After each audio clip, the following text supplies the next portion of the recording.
اعوذ باللہ من الشیطان الرجیم بسم اللہ الرحمن الرحیم السلام علیکم ورحمۃ اللہ وبرکاتہ ومغفرتہ۔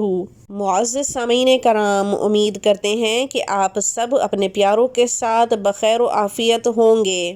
اللہ کے نیک بندوں، آج کا جو موضوع ہے وہ ہر دوسرے گھر کی آب بیتی ہے۔ آج کل کے اس مشکل دور میں صرف روزی رزق کا مسئلہ ہی مشکل نہیں، بلکہ دوسرے بھی بہت سے مسائل ہیں جو جڑ پکڑتے جا رہے ہیں اور ہمارے معاشرے کی بنیادیں اور خد و خال کو آہستہ آہستہ تبدیل کرتے جا رہے ہیں۔ ہمارے ہاں نکاح مشکل اور زنا کو آسان بنایا جا رہا ہے، جبکہ آقائے دو جہان صلی اللہ علیہ وآلہ وسلم کی حیات مبارکہ دیکھی جائے، قرآن مجید کو پڑھا جائے تو نکاح کو عام اور آسان بنایا گیا ہے، لیکن آج کل کے اس معاشرے میں نکاح کو انتہائی مشکل مرحلہ بنا دیا گیا ہے۔ مسئلہ اور مشکل لڑکا اور لڑکی دونوں کے لیے ہی ہے، لیکن ہمارے معاشرے میں لڑکی کے لیے اس معاملے میں مشکلات بے حد زیادہ ہیں۔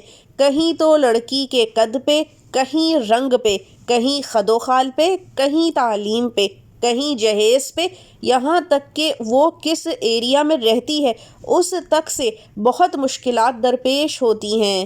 صرف کنواری بچیوں کی ہی بات نہیں، اگر کوئی بیوہ مطلقہ بھی ہے تو اس کے لیے تو ناممکن بات ہے کہ اس کی دوسری شادی ہو سکے، جبکہ اصحابہ کرام رضی اللہ تعالیٰ عنہ کی زندگی اٹھا کر دیکھی جائے تو اس میں ان کی سب سے پہلی کوشش یہی ہوتی تھی کہ وہ کسی ایسی خاتون کو سہارا دیں جو بیوہ ہو، مطلقہ ہو، بچوں والی ہو، تاکہ ان کی زندگی کے ساتھ آخرت بھی سنور سکے۔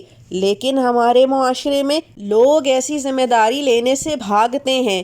معزز سامعین گرامی، میرے مشاہدے میں کیونکہ بے شمار معاملات آتے ہیں، ایسے لوگ بھی ہیں جو 40، 50، 55 اور 60 سال کے ہیں، لیکن انہیں لڑکی 18، 20 سال کی، 22 سال کی چاہیے، کم عمر چاہیے، حسین چاہیے، کنواری چاہیے، حالانکہ خود ان کے جوان بچے ہوتے ہیں۔ آپ خود ہی بتائیے، کیا یہ جوڑ ہے؟ کیا اس طرح کی شادی چل سکتی ہے؟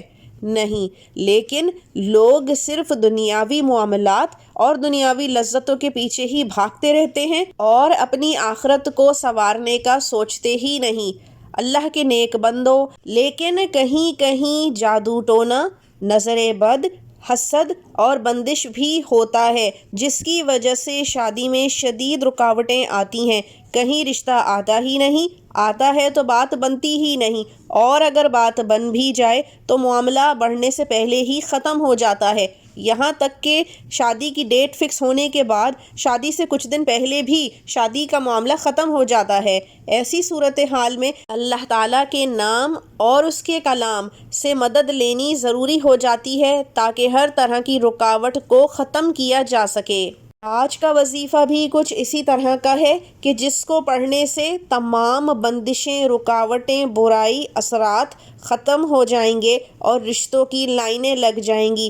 آپ کو کوشش کرنی ہی نہیں پڑے گی، رشتہ خود آپ کے دروازے پر چل کر آئے گا، اور ایسا رشتہ ہوگا جو بہترین جوڑ ہوگا، اور آپ کی بیٹی کی قسمت پر سب رشک کریں گے، اور ایسی بہترین جگہ شادی ہوگی کہ لوگ اپنی انگلیاں دانتوں میں دبا کر حیران ہی رہ جائیں گے۔ کرنا آپ نے یہ ہے کہ روزانہ عشاء کی نماز کے بعد باوضو حالت میں قبلہ رخ ہو کر بیٹھ جانا ہے، اول و آخر 11 مرتبہ درود ابراہیمی پڑھنا ہے، اور ساتھ ہی درمیان میں ایک بار سورہ طٰہٰ پڑھ لینی ہے، اور پھر ہاتھ اٹھا کر اللہ سے دعا مانگ لینی ہے۔ سورہ طٰہٰ قرآن کی 20ویں سورہ ہے اور 16ویں پارے میں موجود ہے۔ یہ عمل 21 دن کا ہے اور خود لڑکا، لڑکی یا گھر میں کوئی بھی اس کے لیے کر سکتا ہے۔ یہ اتنا مجرب عمل ہے کہ ابھی 21 دن پورے بھی نہ ہوں گے اور آپ کو خوشخبری مل جائے گی،